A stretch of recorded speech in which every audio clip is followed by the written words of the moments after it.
1 मे 2026 पासून म्हणजेच महाराष्ट्र दिनापासून राज्यातील सर्व रिक्षा आणि टॅक्सी चालकांसाठी मराठी भाषा येणं आता बंधनकारक करण्यात आलं आहे.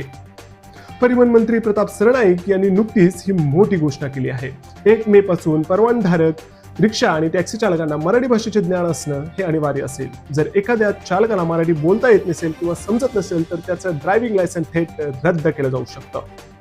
चुकीच्या पद्धतीने परवाने देणाऱ्या RTO अधिकाऱ्यांवर ही शासन कठोर कारवाई करणार आहे. हा निर्णय घेण्यामागे मुख्य कारण म्हणजे प्रवाशांच्या वाढत्या तक्रारी.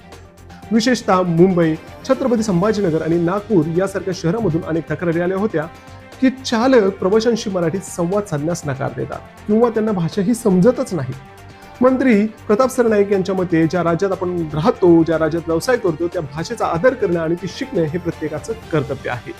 चालकांना मराठीत लिहिता वाचता येते का याची प्रत्यक्ष पडताळणी केली जाईल. परिवहन विभागाच्या 59 प्रादेशिक आणि उपप्रादेशिक कार्यालयात RTO संपूर्ण राज्यात ही मोहीम तपासणी राबवणार आहे.